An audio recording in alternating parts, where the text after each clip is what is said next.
Rock and roll. All right, party time.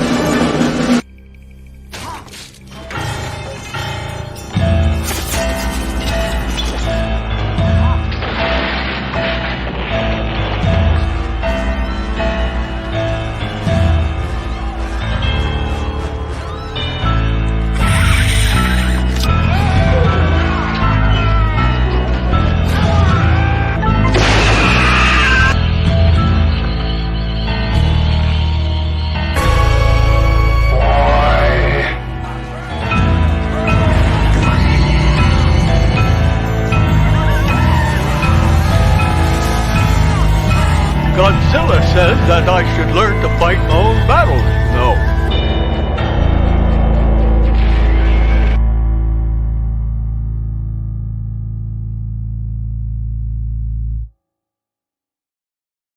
Hello, cadets. Welcome to another episode of the Big Monster Briefing Room. I almost said the wrong show. Wow.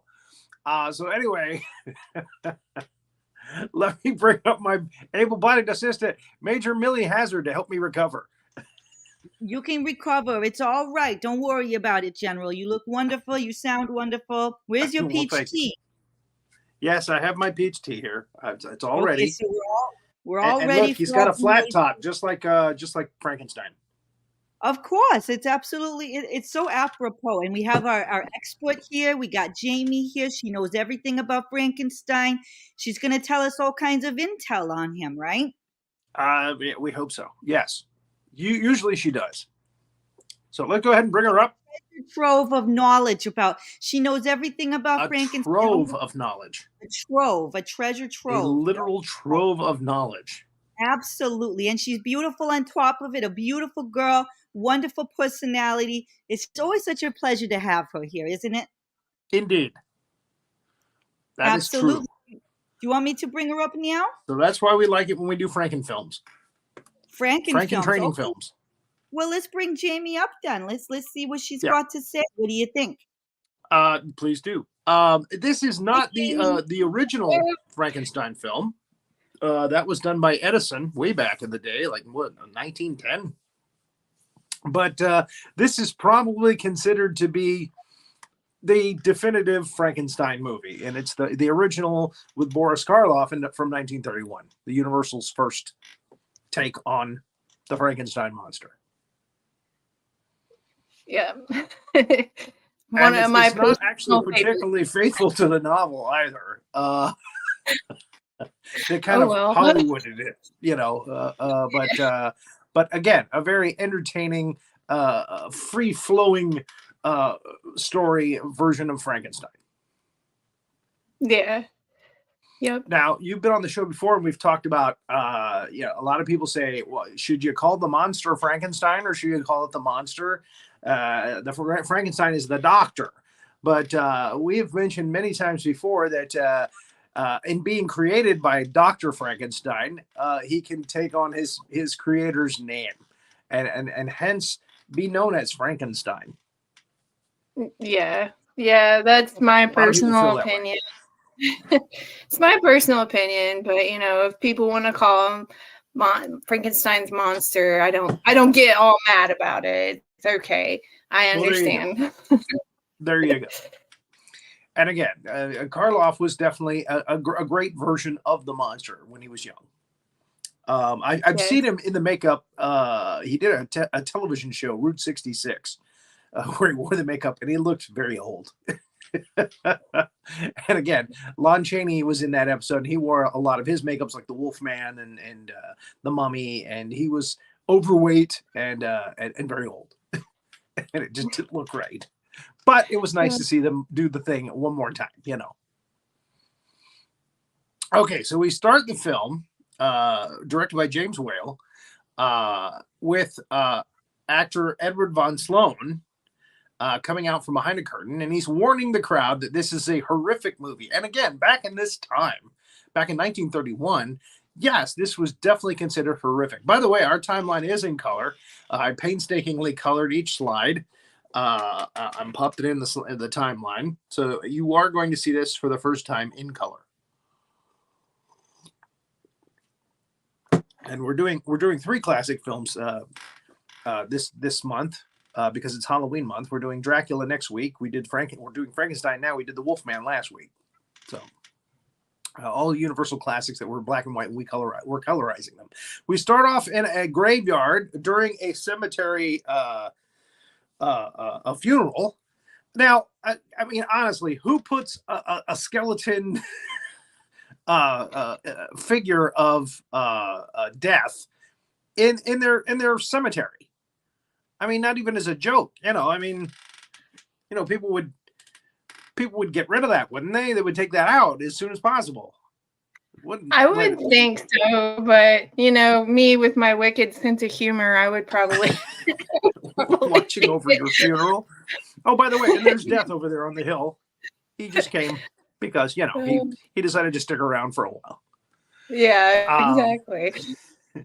And then we get Dr. Frankenstein and Fritz. A lot of people, I don't know where this started, but a lot of people believe that the original assistant was Igor. And that's not true. Igor is a character who comes in later and controls Frankenstein's monster. He comes in Son of Frankenstein. He's played by Bela Lugosi. It's one of Lugosi's greatest characters, in my opinion. I think I enjoy him as that character even more than Dracula. Because he talks like this, Frankenstein. I don't know where it happened, but a lot of people think that Igor is supposed to be the assistant of Dr. Frankenstein. Yes, master. But that's not true. So they wait for the guy to bury the body, and then he walks off, and it's like, hey, we'll take it from here. And Frankenstein's patting the coffin lovingly, saying, "You're waiting to be reborn." He's a sick puppy. And we try to forget that later on in the film. He tries to redeem himself by helping them fight, find and kill the monster at the end of the movie. But no, he's crazy. He's insane. They're on their way back to his castle laboratory. He has a castle laboratory in this. And they see a hanged man. And they decide to kill 2 birds with 1 stone and grab this hanged body as well. And again, it's setting up the tone for the film, which is he's taking dead bodies and he's going to sew them together to make a new body, which he's going to bring life to. And Fritz goes up and cuts down the body. And Frankenstein is like, okay, it's not all good, but we can use some of it. Meanwhile, at the Boldstadt Medical College, where Dr. Waldman, his instructor, his teacher, is doing a lesson. We see the dead corpse's feet there. Now he sends Fritz to go steal a brain from this laboratory. Why not just steal a whole body? I mean, it's a good body. But I guess that was just too big of a thing to try to pull off. So the students are yucking it up, laughing at the professor and his witticisms.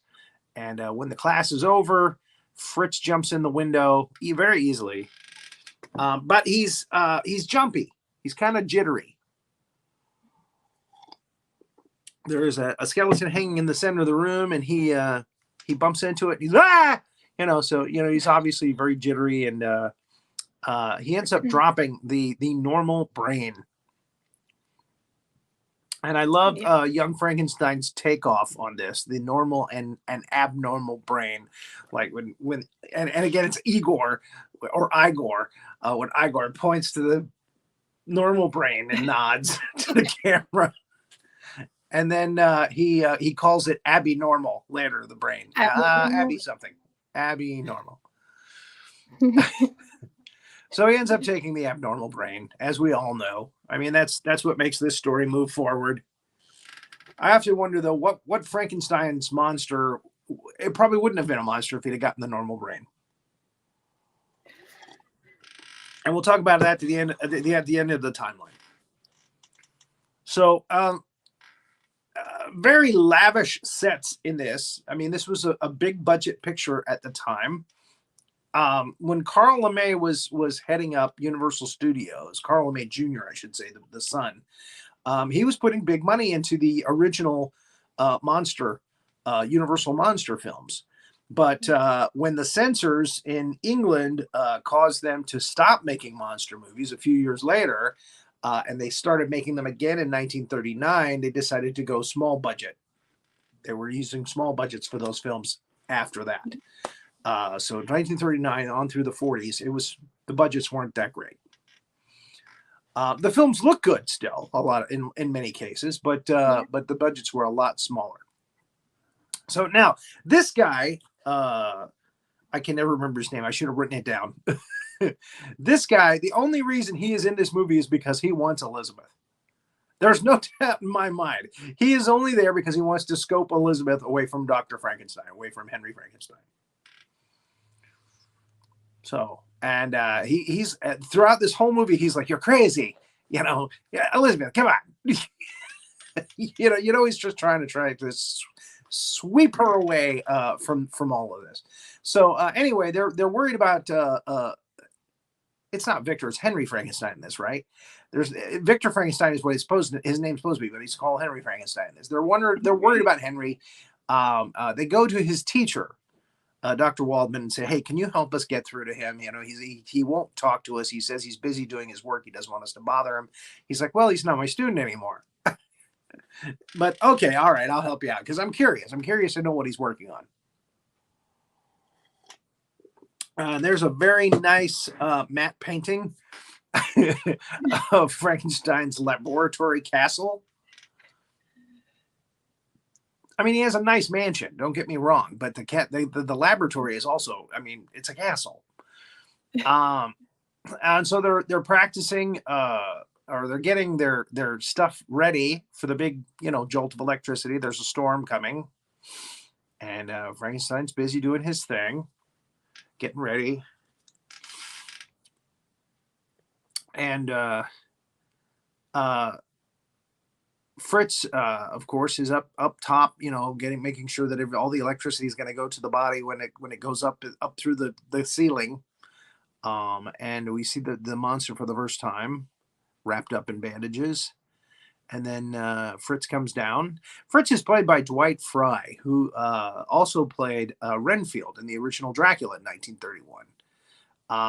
He plays bit parts in a lot of the Universal pictures, but unfortunately the only two real substantial roles he had was this role, Fritz, and he gets killed early on.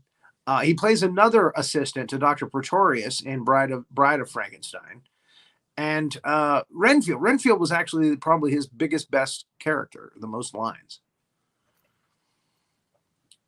He actually died on a bus of a heart attack in Hollywood.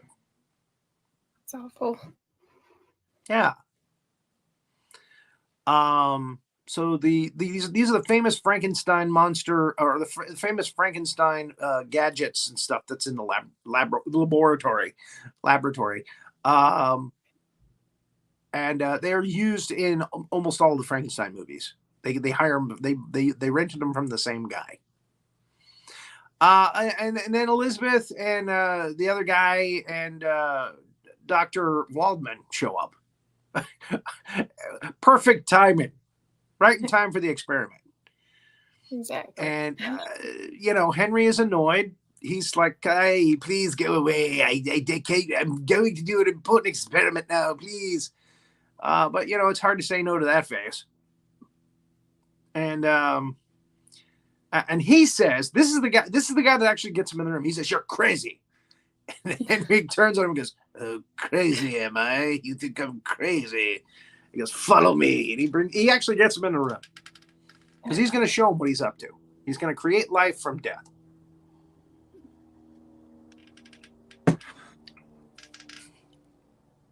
I don't know if you can hear that, but there's a helicopter flying over my head right now. And I won't tell you any more than that. So there's young Frankenstein. Dr. Waldman, he goes, "You want to see what I'm doing?" And Dr. Waldman, yes, gives him a nod. The other guy, "Yeah, sure. Well, yeah, I'm hoping you'll show that you're crazy." And then Elizabeth will leave with me. Elizabeth's like, "You know what? I wanted to see what you were doing, but now I'm kind of worried." But I'm here. So yeah, okay. Now check out Fritz. Fritz is checking out Elizabeth here. It's very obvious. So, I haven't seen a girl in years. Been stuck in the lab with dead bodies. I didn't notice that until I was colorizing this slide. I'm like, oh my God, he is totally checking Elizabeth. Great job colorizing this one. The thing gets a wonky every now and again. You get a pink dress turning into a blue dress, et cetera, et cetera, et cetera. But yeah, it's not bad. It's not bad. It looks pretty good. Compared to last week's The Wolfman, it's stunningly better. I don't know what the hell went wrong with that. That film was very dark. Very, very dark. This one's light and dark. It gets dark and light in certain places. But yeah, the colorization was actually pretty good on this one. I'd say about 75% is pretty good. All right, so they get into the experiment. Frankenstein uncovers the body, lifts it up through the ceiling. Lightning hits it. The mother is the lightning. Another Igor line from another movie. And you got to realize, when you see like something fantastic in film that you've never seen before, like when you saw Star Wars for the first time, or maybe a Forbidden Planet, when the monster from the Id, which was animated by Disney of all people, showed up. You're like, oh my God, this is the coolest thing I've ever seen. I can imagine this being that kind of thing. Nothing like this had been filmed before, really. They really set up a huge scene for this one thing to bring the life to the monster. That's exactly what I was thinking when I seen this scene. I was like, wow, Yeah. I can only imagine how they felt seeing it for the first time. Again, James Whale realized that this was the money shot. This was what was really going to make or break this film. How do we bring life to the monster? We got to make it big. We got to make it grand. So they dumped a lot of money into that scene, I bet. Well worth it. Yeah. Well, again, later on in films, you saw the machines, but yeah, they like lift a body up through the ceiling and then come back down again. I mean, they did it in Bride of Frankenstein, but again, James Whale was at the head of that. And I'm guessing that wasn't as exciting because they had seen it in this movie already. But elevate me. So I'm guessing that when the audiences first saw that scene, and again, they haven't seen the monster yet, so the scare factor hasn't really kicked into gear yet. And this helps to set that up, I think. But they said there was actually newspaper articles saying that women passed out in the movie theaters when they saw Boris Karloff turn around for the first time in a single wow.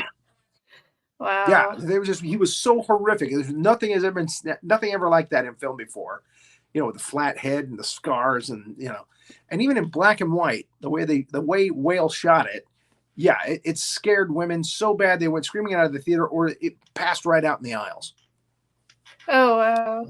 Yeah. And you look at today's films, and today. Today's films, that's pretty tame. But back in that time, nothing had ever been. I mean, I believe the Phantom of the Opera with Lon Chaney Sr., where she pulls the mask off and he does the big reveal.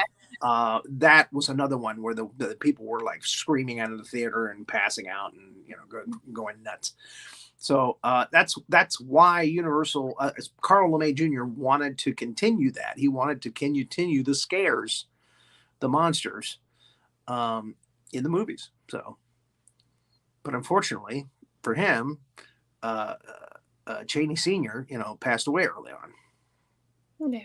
Didn't make it well into the talkies.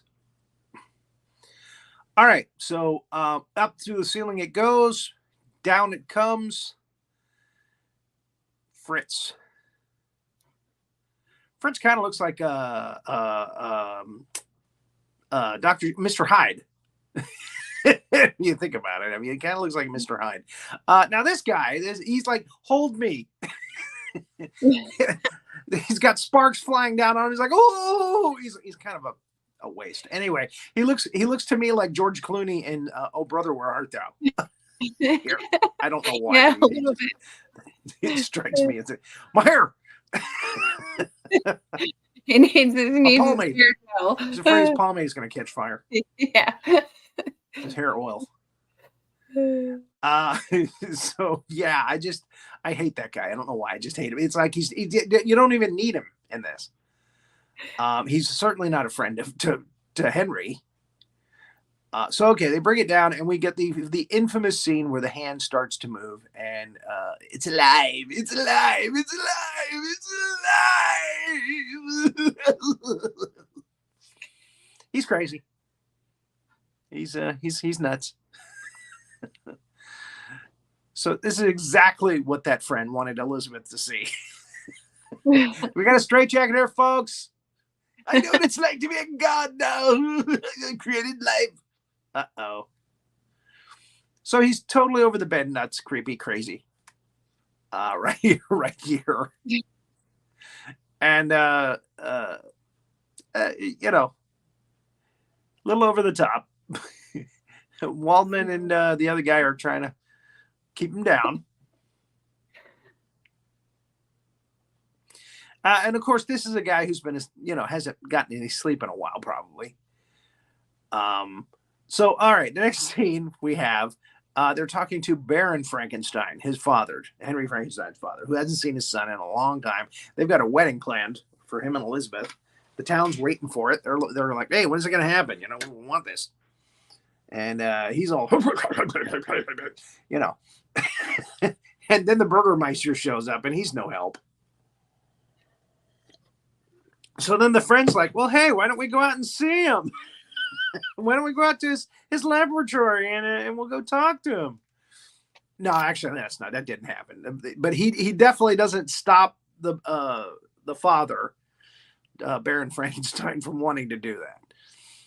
So then we get the scene where Frankenstein is talking to Dr. Waldman. And he's telling him, just imagine, I can train this creature. He's got a perfect brain. I should know because it came from your laboratory. And that's when Dr. Waldman goes, oh, well, a criminal brain was stolen from my laboratory. And, you just expect Henry Frankenstein to go, what?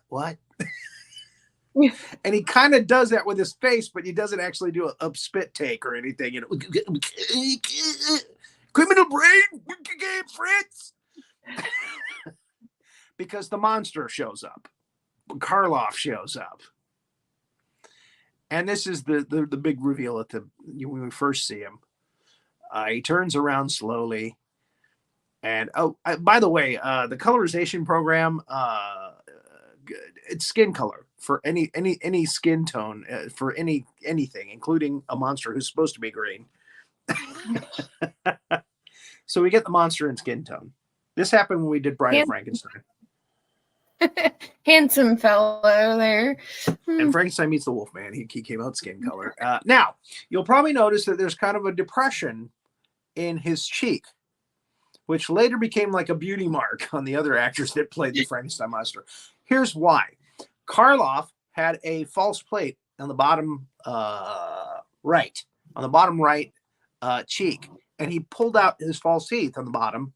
I don't know how he lost them. I never heard the story on how he lost his teeth, but he pulled them out for this monster. So his cheek on that side would be sunken in. Oh. And there are scenes when he's going, rawr, rawr. He's doing the monster growl, where you can actually see the missing teeth not there. We'll try to point it out later. So again, all the other actors couldn't do that. Chaney didn't have that, and Lugosi didn't have that, and Glenn Strange actually had kind of sunken in cheeks. Anyway, yeah, he's my favorite looking Frankenstein monster. So, excuse me. So I just want to point that out. That's why you've got that hollowed in cheek look on the one side. It was just something that Karloff decided to do. Hey, why don't I take my teeth out? Give it kind of a different look. Him and Jack Pierce probably came up with that together. Tanya. All right, so and while we're talking about this, we're moving through the slides here. So let me point out that they have the monster come in, they have him sit down, they open up a little window up above to let light in, and the monster looks up like, he does that thing that he does.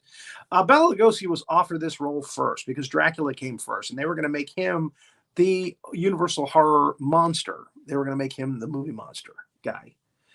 And he turned it down because James Whale was not the head of the project at the time. It was somebody that Lugosi really had no desire to work with. And there was no dialogue for the monster. So he wanted something that, he would have dialogue with. I'm just stomping around and grunting and that. But he didn't realize that, there was a lot of emotion coming through that monster, and a lot of pathos coming through the performance. And he regretted later not taking it first chance when he was offered. Yeah. The studio was actually furious. They turned him down and didn't offer him work again until 1939 when he came back as Igor in Son of Frankenstein. And then they only paid him like minimum wage for, supporting actors, and continued to pay him poor wages through his tenure with Universal Studios. When he came back to play Dracula in Abbott and Costello Meet Frankenstein, he was in financial straits, and they just paid him really terrible wage. He didn't make much money for that, but they got him to come back because, he's the original Dracula. So, and he needed the money. So, Karloff again wants the light, and then they take it away from him. This is a little experiment that Dr. Frankenstein is doing. And he's like, I want the light. I want the light. And then Fritz comes in. I'll give you a light. He comes in with a torch and put it in his face. Oh, poor all the time. So we find out that Fritz is abusive, and he likes to taunt the monster with fire, which the monster is very scared of, as you would imagine. It's something that's, it's like a little kid. He's just been reborn. The problem is it's a criminal brain, so yeah. So he will kill. And then the next scene, we have Fritz taunting him in the place where they keep the monster, and they keep him chained to the floor, keep him from running away, getting away.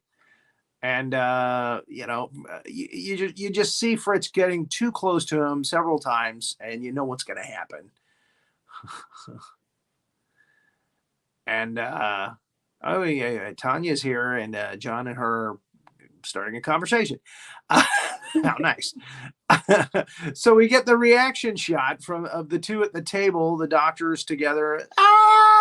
They hear Fritz screaming, and they go to where the monster is kept, and he's got Fritz hanging up. I don't know how, but he's hung him up. He's killed him, hung him up on the ceiling. And when they go to get the body, the monster is like, won't let him close to it. So they come up with a plan. Hey, you taunt the monster, get him to come out this way, and I've got a huge hypodermic needle full of anesthetic. I'll punch it in his back, and we'll knock him out. And then later, I'll dissect him, and we can make notes. So that's the experiment. So that's what goes down.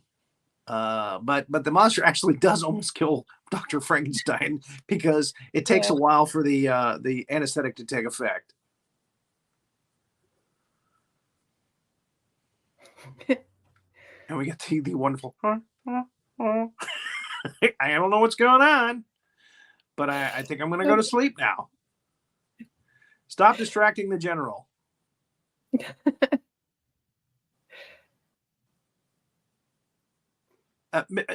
Major? Are you talking about Millie? Millie's not distracting me. Yeah, because I highlighted the Tanya and the John stuff. I highlighted it. I was giving attention to it. It was a distraction, I'll be honest. I just didn't want to ignore anybody. I want to give everybody some spotlight. Oh, okay. All right. He's right. I understand. He's right. It was your fault. It is my fault, to be honest. It is. Tanya knows it was my fault, and JD down in Tasmania knows it was my fault. But it won't happen again, I promise. I'll be more discerning. Discerning. Okay. Carlos makeup was green. right, so that it would look right on film.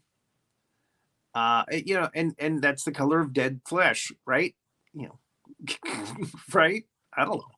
Pretty much. So anyway, the father shows up with the friend and with Elizabeth, and the professor comes down, and they're like, oh, the father's like, let me pause. I want to see my son. And this is not a very flattering angle for Elizabeth, but going up the stairs. But we can see why Henry was attracted. That, and she's a nice girl. And Henry unfortunately passes out in front of him, which doesn't make his case any better because he's exhausted and he just fought with the monster. And but Dr. Waldman says, "Don't worry, I'll finish the experiment." Wink, wink, nudge, nudge. You know what I'm going to do to the monster. But he doesn't want to say monster, and he doesn't want to talk about who. So. Dr. Frankenstein can take a break. He can go back and have his wedding and not worry about anything. So the doctor prepares to dissect the monster. He's taking notes. In his notes, he writes that it's it's taking more and more anesthesia to keep the monster down. Yeah. Because his body seems to be very strong and heals at an accelerated rate. So again, the only way to truly kill the monster, I mean, he's been burned, he's been shot, he's been stabbed, he's just about everything, is to dissect him, to pull him apart piece by piece. So, and of course, as he's writing these notes, the monster comes alive. He wakes up. Of course. But the doctor doesn't know that. So we have the scene where his hand goes up and catches the doctor at the back of the neck like a cat or a puppy. And then he strangles him. And then he comes down the stairs and the door is wide open. He goes right out the door. Into the open. Into the woods. We have, again, a lovely set where Dr. Frankenstein is, recuperating with his intended bride. She's being very nice to him and lighting cigarettes for him, etc. Giving him a nice drink. And she's got her sunbonnet on. He's all wrapped up nice in his robe. And they're lovey-dovey, and it looks nice. And again, we're going to see the wedding next. And again, all dapper. And now these rose blossoms that they have under glass should be long dead by now. Maybe it's a necklace that's made in the shape of rose blossoms, because again, he says these rose blossoms belong to my grandmother. I'm like, wait a minute, these things should be dust by now. But Colin Clive as Dr. Frankenstein looks very dapper here. Love her hat. That floppy hat, that sun hat. Oh, Henry, I love you. I love you too, Elizabeth. Can I call you Lizard Butt? May I? No. Sorry. terms of endearment, affection, So anyway, they're drinking to the House of Frankenstein, which is, you get a call back later to that. And then we get little Maria, who in her pink dress, wait a minute, no, hold on. It might be a blue dress. The colorization thing is this actress, this child actress, actually only did a handful of movies and then just couldn't get any work when she got older. And she will forever be little Maria to most of her fans. She only did a handful of other movies after this. Died at a very ripe old age, like 70. She died in 1999. And she gets a credit at the end of this film, but her father does not. And he's actually kind of a big part in this film, but I don't know why, but he didn't get a credit. But she is adorable. She's cute. Stay here by the house, Maria. Don't talk to strangers. Nah. Yeah, not Father of the Year. I'm going to leave you here alone while I work. And there's Pink again. as she walks down to the lake, and the monster shows up. I actually could not get a good slide, a good of this, so I had to get a still, a production still, and color it for that, of him coming through the bushes. I got one screenshot that I made that had like leaves all over his face. That wasn't good. So at first she's like scared because he looks weird. But then she's Maria. She's like, come play with me. Poor kid. Don't talk to strangers, especially if they got scars all over their body. Come on. Takes him down to the lake. Gives him flowers. Great. They did a great take on this in Young Frankenstein as well. She goes, up, no more flowers. And then, the monster takes a look at the camera, at the audience, like, what's going to happen next. So she gives him flowers. She goes, I can make a boat. She throws her flower one by one out into the lake. And he's fascinated. Again, he's a little child in his mind. He's excited. So he's throwing him out there in the lake. And oh, how wonderful. Somebody's being nice to me, not putting a torch in my face.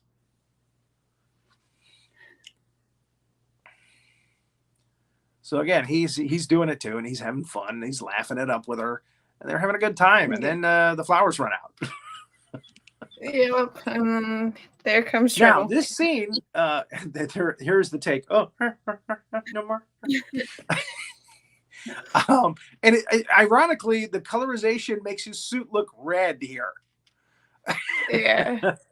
So it's like, now I'm angry. But he's not. He just wants something else to throw in the lake, so he decides to throw her in the lake. This scene was actually cut from the film for decades.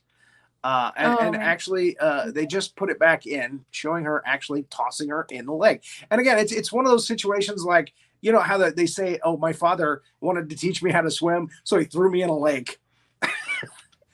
But again, you're supposed to go after them and save them if they don't swim.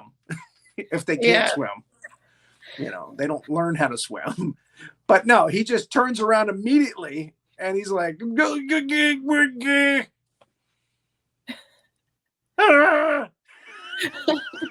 he leaves her there. Well, he thought she would float like the flower. She didn't float like the flower. So he's like, dope. And he runs off. I did something bad. He's not a very smart monster. Again, abnormal brain. Oh. So he just runs away. So the town is partying. They're having a good time. This wedding is a big thing. Again, the House of Frankenstein is a big family in this neighborhood. Elizabeth and Henry meet, even though it's bad luck. Wink, wink, nudge, nudge. To see your bride before the ceremony. I that wasn't lost on me. That's what I'm saying. And she's like, I'm worried. Dr. Waldman hasn't contacted us. He should be here. I'm scared. I don't know why I'm scared. He's like, oh, Elizabeth, you're just being silly. And then the friend shows up.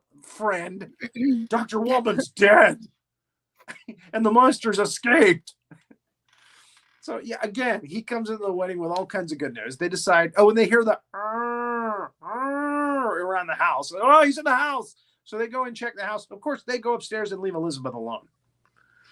Of course, what could go wrong? She's wearing a train that's a wedding dress train that's about a mile long. Yeah. And why they didn't take that, why they didn't do a take on that in Young Frankenstein, I have no idea, because that was comic. That could have been comic gold. With those big shoes, he could have stepped on that train and Madeline Kahn or somebody could have. Yeah. But and again, this is almost comical because he keeps going after her and she keeps getting away from him, going to the other side of the room. And how can he not get her with that huge train behind her? So anyway, I had to say something about that. So he comes in. He's looking at her. She's, I mean, again, something that's an infant in his mind, and he sees somebody dressed in this beautiful white dress like that, you know.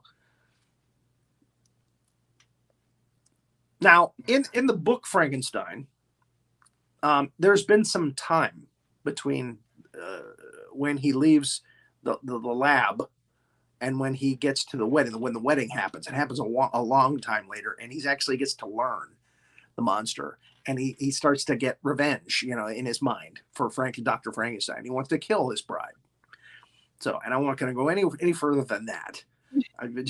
But in this, it just happens in a couple of hours, you know. So it's like no revenge here. He just stumbles across the wedding and he terrorizes the bride. She screams. They hear her upstairs. Oh my God, Elizabeth, we left her alone. Nobody in this film is very smart. No. Sorry. Gonna call it like I see it here. So now he's chasing her around, and they're like, "Hey, let's go downstairs." And of course, the monster hears that, and he hears them coming, and he leaves. And Elizabeth's terrified. She's traumatized, but she's okay. She hasn't been harmed as in the book.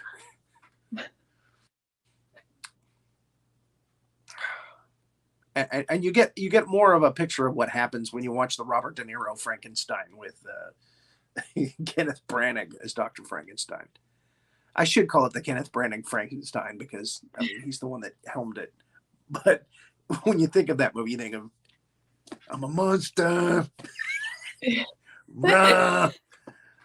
Is Frankenstein dead when I'm dead? I want his family dead. All right, so little Maria's father is taking her wet body through the town, and everybody's like, they're freaking out, like, oh my God, Maria's dead. And he takes him up to the Burgermeister. The Burgermeister's like, why are you here? Wow, my daughter's dead. In this scene, the friend tries to stop Frankenstein from going out and helping the town find the monster. Again, good friend. He just wants Frankenstein to just not be good at all, so that Elizabeth will leave. Anyway, so and again, here is where Dr. Frankenstein tries to redeem himself. He actually joins the mob that are going to go out and find the creature and kill it.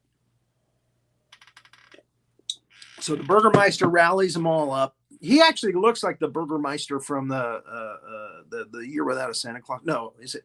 Which one? I think it's just Santa Claus is Coming to Town. The cartoon that we see, the animated show that we see at Christmas. The Burgermeister or something like that. Anyway, I think it was patterned after this guy. He also kind of looks like Ed Asner if you look at him, you know. Yeah. He really kind of looks like Ed Asner, the actor. Yeah. See, tell me I'm wrong.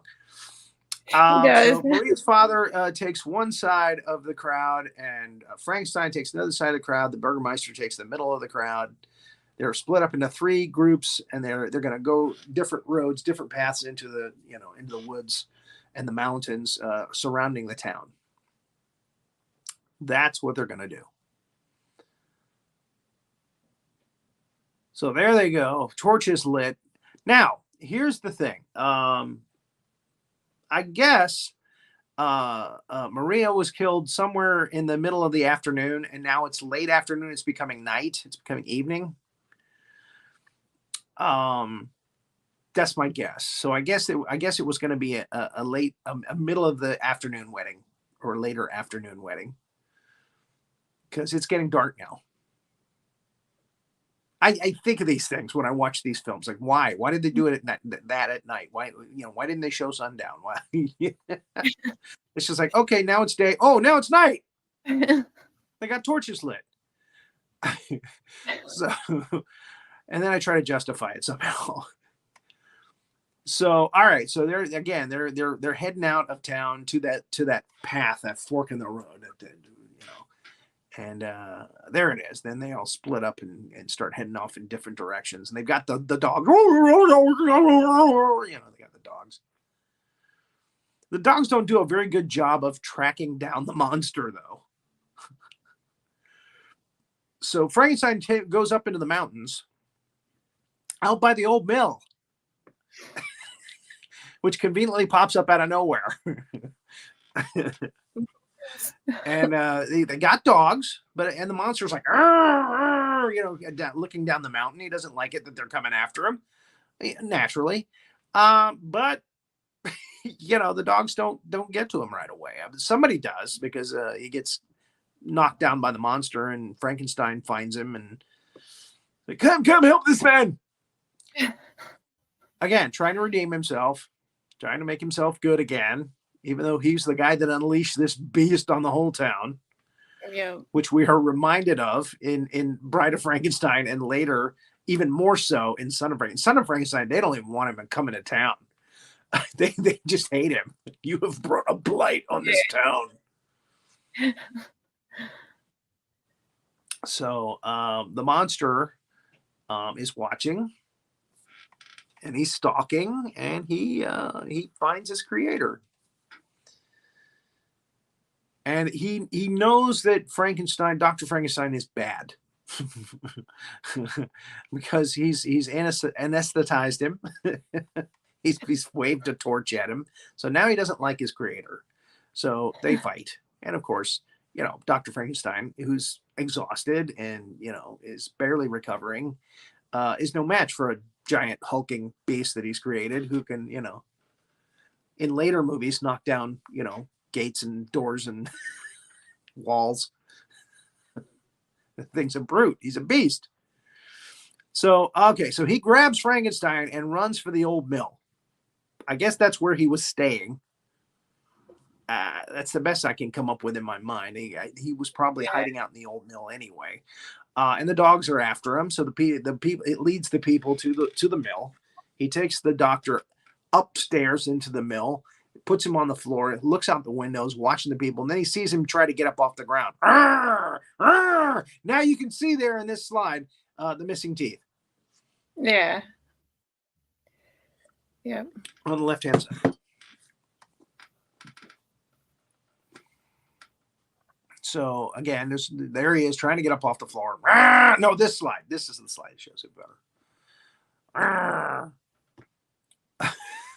And again, interesting vocals by Boris Karloff, who was up until this movie was kind of a bit actor, working in movies, where trying to find movie roles wherever he could. But this one put him on the map. So the people are surrounding the mill. The monster sees it.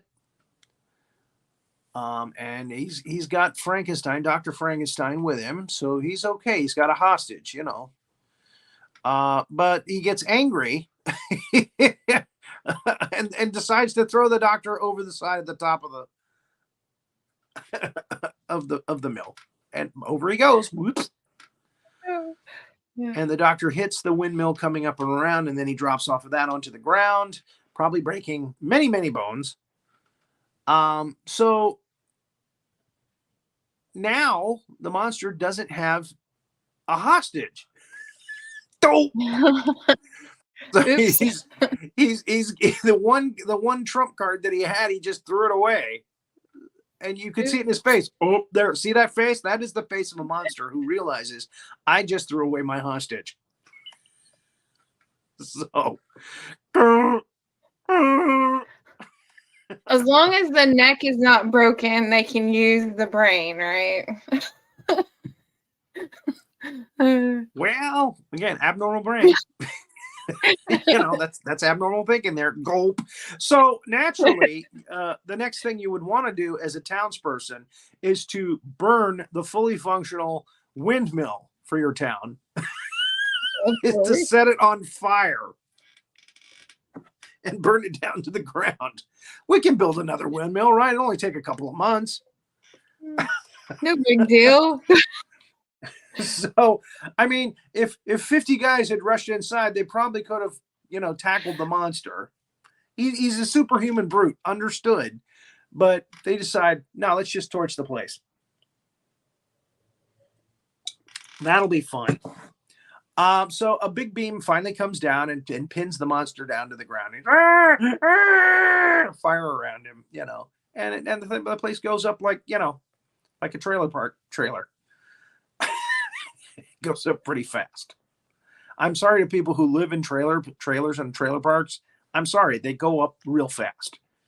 If your trailer catches fire, get out like immediately, because it's going to go up in very fast. They're very flammable.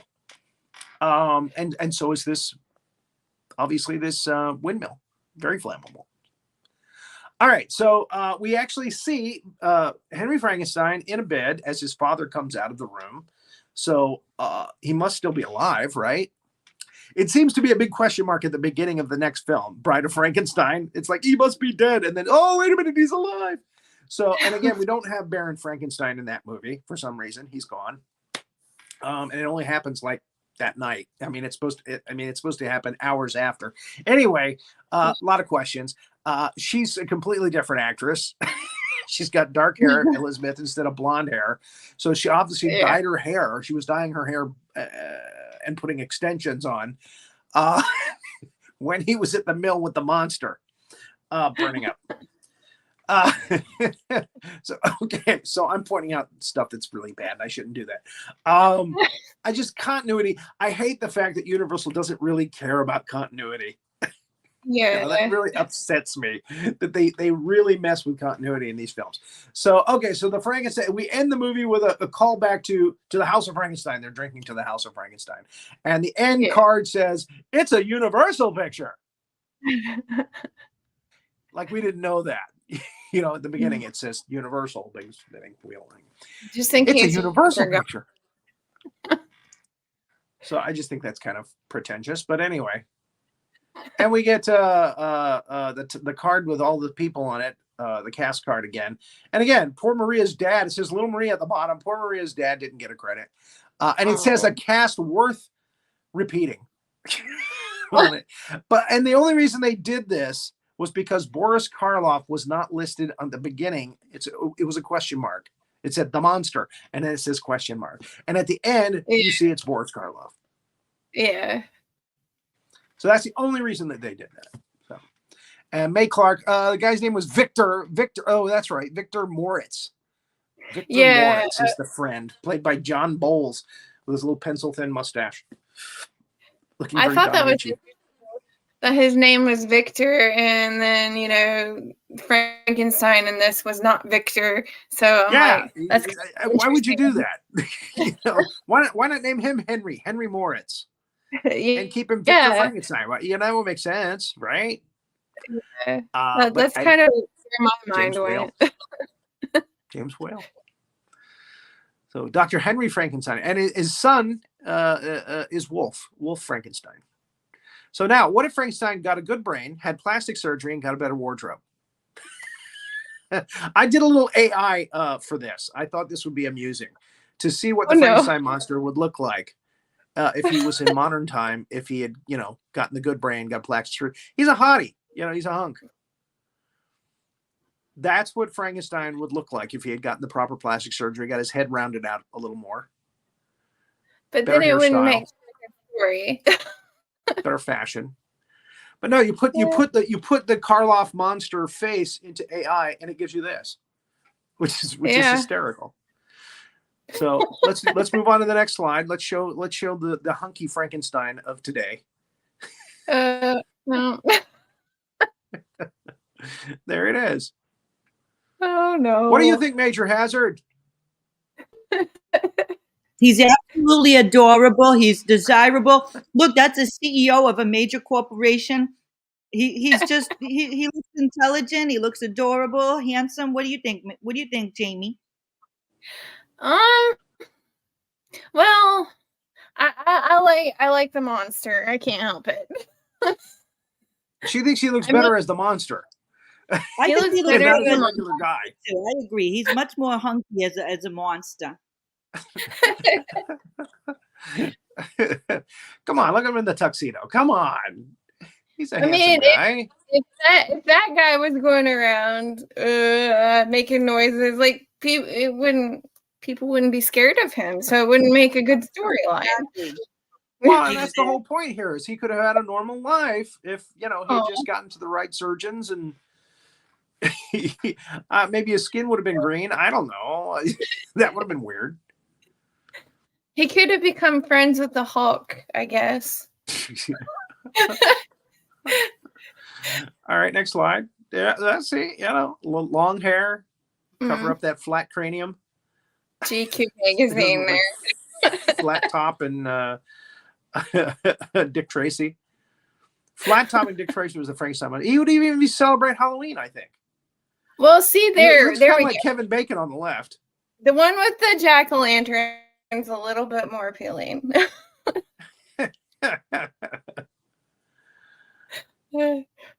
Celebrating Halloween. Actually looks kind of like Mark Singer, the guy that played the Beastmaster. Yeah. So AI, I got into the AI and I created also pics of the other men from Frankenstein 1931, what they would look like in modern times. That's cool. So Dr. Waldman, get rid of that nasty toupee. He doesn't need that nasty toupee. He looks very distinguished. Toupee. I mean, Sean Connery proved that you could be sexy, elderly guy with a no hair. That's what Dr. Waldman would look like today. Very distinguished. Yeah, why not? If he had only survived. There he is as Dumbledore. And I thought the picture on the right is ironic because he plays Van Helsing in Dracula as well. Yeah. The actor. That's cool. Fritz. Dwight Fry. We talked about him earlier. What would he look like if he was normal and living today? Wow, hey. A little dark and brooding still, but he's buff. What do you think, Major Hazzard? He's too polished. I like him a little more rugged than that. A little more like Roland. Roland's a little more rugged. You like him. Yeah. You like him as Fritz with the little cane, little tiny cane. What about Little Miss Maria? The actress's name is Marilyn Harris. Again, adorable as a little child. She got older, did some other movies and stuff, and that was her in the 70s. When she was around 50, early 50s. So there it is. Frankenstein, 1931. Any last takes on this film?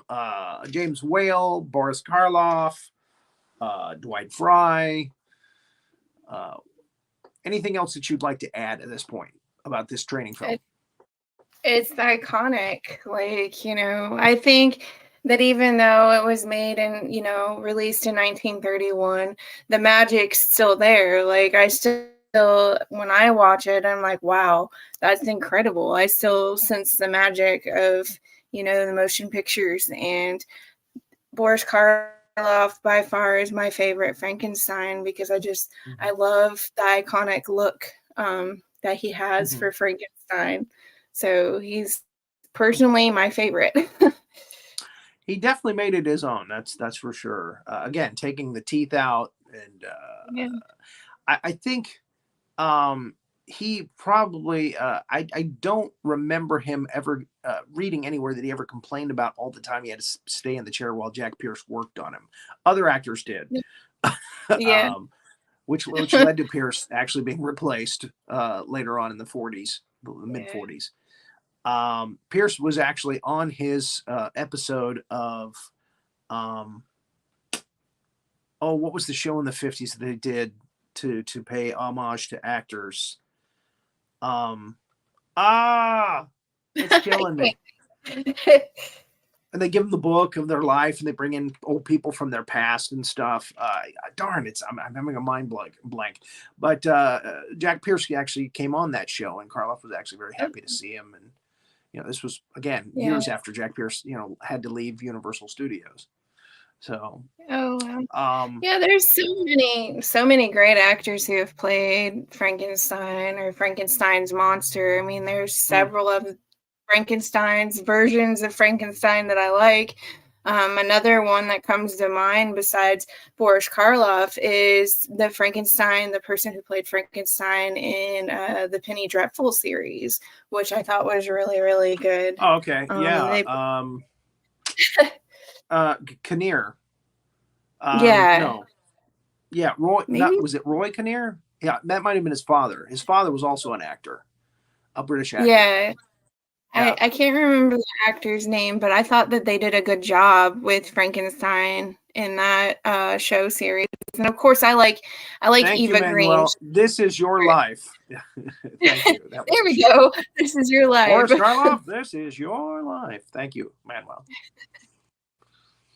All right. Well, again, next week we're going to do the original Dracula with Bela Lugosi, 1931. It was released before this film was, and we're going to colorize it. Thank you so much, Jamie Bennett, for joining us on this show. We have No Icing with Dritta coming up next at this very moment, actually. So we got to get out of here. So okay, thank you. Get some rest. Thank you, like Dr. Frankenstein, you need to recuperate. Yes, Most definitely. absolutely. So Okay, keep good an eye night. out for those.